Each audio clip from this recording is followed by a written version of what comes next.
Welcome to the Wednesday edition of the Box Seat. I'm Adam McGrath and joined by Mark Olmos. Mark, really looking forward to another good 8 races as the carnival really starts to heat up. Yes, the autumn carnival's about to heat up. Welcome to all of our viewers. And this is a nice little curtain raiser, Adam. Some good horses going around here as well. Yeah, there is. There's a couple that are probably wanting to get into these bigger races that may have just fallen short, or with the staying race, need to win this race as a stepping stone to get into the Derby. So I'm intrigued to see how it does play out. Let's take a look at the conditions that we are going to be faced with. The immovable rail is out 15 metres with a cutaway in the straight. Lovely day for racing there. And we have seen in the past that you have wanted to be in a nice forward position when the rail is at this position throughout the track. So let's get into race number 1. It is an event for the 2-year-olds over the 1100 metres, Mark. Yes, the Tab Touch race replays handicap over 1100 metres. Let's go straight into the replay of Money Maher running second behind Pure Gem.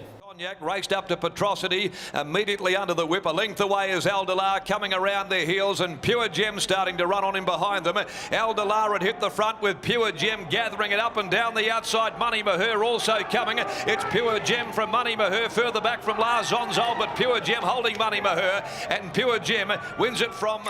It was a nice performance there by Money Maher. We mentioned prior to this run in the box seat that the blinkers went on in that trial when Ellie Cockram rode, and we just saw a bit of an improvement. Now, the run behind Pure Gem was good. Those form lines have really held up, and Pure Gem, of course, are racing in some of these bigger races, which we'll be seeing on Saturdays. So I like the form lines here. I think from barrier 4, it's going to get a nice run. It's going to be in a forward position. It's certainly one of the contenders in this race, but the problem is there's probably about 4 or 5 that can win this. Yeah, Pure Gem, as you mentioned, that was a live contender in the Karrakatta Plate, so drawn wide in that race, but the size looks to be the target for that galloper. So Money Maher ride in this. Number 2, Watto's Fury, the stablemate. Jared Noski rides this one. For a debut effort in a listed race, the Perth Stakes, did a fair bit wrong, but to only be beaten by about 3 lengths is a pretty good effort. Live, I didn't think much of this run at all. I sort of just looked at it, dismissed it, and went, okay, yeah, they went in too deep, to be honest. Going back and watching this replay, I was really impressed with the performance. I thought the horse was, is really impressive and certainly can improve from that run. From barrier 1, they're going to get a nice run here. The horse just needs to improve on the mannerism, and I think we'll do that with the experience. I've actually got on top in this race. There's a debutant down the bottom there for Jim Taylor. Get the Vibe. Blinkers go on. A filly by Demerit. We saw Kiss Bang Love win the Jim Crack, of course, so the stock are flying at the minute. Jump and run type, and the trial behind Akanar Star was very good. Well, you go through the 2 trials now. The one that I've got on top actually lost to this horse in a trial, and I did get the Vibe, the ticks in that trial. It was definitely better than Watto's Fury. The next trial was really nice, as you said, behind Akanar Star. The only reason why I've gone with Watto's Fury is because of the race experience, but this horse is going to do what Jimmy Taylor and Jason Brown do best. Get to the front, slow them up, dictate terms, and kick at the top of the straight. Fitness is not going to be an issue. It'll be the short price favourite. It is going to be very hard to beat, but I'm going to go with number 2, Watto's Fury. From 8, Get the Vibe. 7, Everything's Sweet, and 1, Money Maher. On a day that could suit the leaders and the wins favouring those on pace, I'm going with number 8 on top, Get the Vibe, the first starter. From number 4, Petrosity. 1, Money Maher, and 2, Watto's Fury.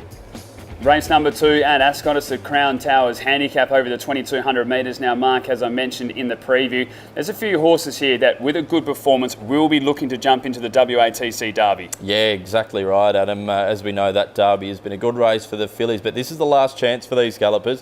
One like Vintrusive as well, who just ran second behind Trap for Fools. Very quickly, Kawaja's making up ground. In the straight, Trap for Fools led by nearly 2 lengths to Vintrusive. Perfect Rose, a long way back, Mr. Albi, but with 150 to go, Trap for Fools still in front more than a length. Vintrusive keeps coming. Warwick now shakes up the leader. Trap for Fools, Vintrusive, he's coming. Trap for Fools clinging on, diving at it, Vintrusive. This was a good performance here by Vintrusive. I think it was $50 into about 15 on course on that occasion. Was chasing Trap for Fools and just fell short by a nose, and we've seen the Trap for Fools form lines certainly have held up, especially in company like this. From barrier 1, this horse is going to get the perfect run. I think the small field suits as well. It has a really good turn of foot. We saw that the other day. On paper, it's the one to beat. Yeah, let's talk about Trap for Fools as well. He's a live contender heading in towards a Derby. Was very good in the Mel Vista, beaten 4 lengths, but did have to lead them up and do a bit of work. Will improve off that run. Also out of that race, Adam, was number 3, Delantero. 3.8 lengths, still not sure what to do with this galloper. Another go out to 2200 metres. Maybe next preparation for him, but this is a winnable race. Yeah, I'm with you. Look, I went back and watched the run a couple of times, and thought it was still good, but it's not good enough to play a part in the Derby. And I think, look, the small field again may be an advantage for Delantero here, but I just think it's just short of him. And as you said, needs a spell, come back, maybe a better 4-year-old. There's Lovely and Costa del Lago filly down the bottom. They're amongst good company. Joe Party rides for Ben Pearce now. This filly's shown a lot of ability. She'll only get better next preparation, but look, this is a tough race for her to break her maiden in, but she can certainly win on what she's shown. She's breaking a lot of my rules here, putting her on top, because I don't like the step up from 1,600 to 2,200 metres with horses that have that fitness behind them. But I think the biggest positive here, and the reason why I've been happy enough to rule out that rule, is because of the small field and the lack of speed. I don't think they're going to go too hard in this. Golgotha will probably be able to dictate terms out in front. It doesn't want to go at a massive pace either, so it should be close enough. And if it comes down to a turn of foot, where we saw last start behind Storm Dancer, that this filly is very impressive. So I'm putting her on top 6 amongst good company, from 5 Vintrusive, 2 Out of Line and 3 Delantero. I've got the 5 on top, the replay horse Vintrusive from number 4 Golgotha, 3 Delantero and 1 Burger Time. Race number 3 at Ascot. It's a maiden over the 1,400 metres. We've seen a couple of these go head-to-head in recent weeks, Mark, but it doesn't make the form lines any more easier. No, it does not, Adam. Our replay horse, though, number 10 Vital Touch, stuck on really well last start behind Nightbeat. Towards the rail, then Jack Irish and St. Bell, but Victorious Lad had raced well clear, and down to the 200. Victorious Lad opened up, led by 3.5 lengths now. Nightbeat's getting home well along the inside. Victorious Lad is the leader. Here comes Nightbeat. Nightbeat is gunning Victorious Lad down. Victorious Lad, Nightbeat.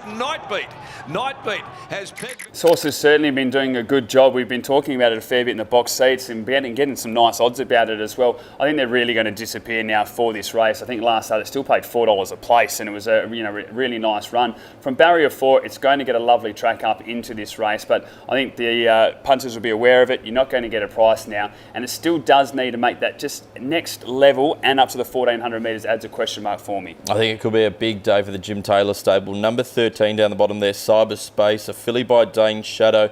Jason Brown rides here again now. The debut run behind Another Remark was very good, was 5th. Only battled away late there, I think. The step out to 1,400 metres will suit. And we've seen form out of that race. Victorious Lad and Prince Western come out and strengthen those form lines. Yeah, it's an interesting one to take a look at, because the horse probably had a bit of a tough start through those early stages. Well, the first 600 metres wasn't great. Then was in a nice position, then just whacked away fairly. I agree with you that out to the 1,400 metres is definitely a positive. I question the form lines a little bit there. I'm not sure how strong they're going to be, but in a race like this where there's not much with strong form lines, I think you can certainly have it in the numbers. Number 4 there, Talita. Her first run in WA last start was good behind Nightbeat also. Got out late to run on well. Out to 1,400 metres again, a big positive. Yeah, that's the biggest tick for mine, and also the barrier. I just thought last start from barrier 1, that was not where she wanted to be. I think she'll enjoy the room on the outside and just be able to wind up later and maybe get the job done. And I've put her on top in this race, not with a lot of confidence. From number 10, Vital Touch, number 3, Something Big, and 11, High Count. I've gone with number 13 on top here, Cyberspace. I think they'll be able to dictate out in front from barrier 1. Ahead of number 3, Something Big, 10, Vital Touch, and 4, Talita. Race number 4 at Ascot. It's over the 1,600 metres mark. The horse that we're about to take a look at was very impressive last start, won quite easily. Yeah, really did at Bunbury. Stellar Ignition we speak of, winning by 2 lengths. In the first at the 350, Mitchell has to liven up Stellar Ignition. Inimitable is sticking with it though, the newcomer, but Stellar Ignition now responds after he gave it a taste of the whip. It drew a length and a half on Inimitable, and then Senorita Bonita, but Stellar Ignition is starting to pull away from them. Prince Turbo's getting home when the race is all over, but Stellar Ignition, much too good, who's won the first from a tight go. This horse had been threatening to do this for a while, and finally was able to get the run that they exactly wanted. They went to the front, dictated terms, and then Aaron Mitchell said, see you later. Now, there was a bit of talk going into the race, was the 1,400 going to suit? Well, they step up to the 1,600 here, but with a small field, the lack of pace as well, I think the horse is just going to be too good. And of course, Adam, we are expecting some quite strong easterlies throughout the day, which will suit those leaders.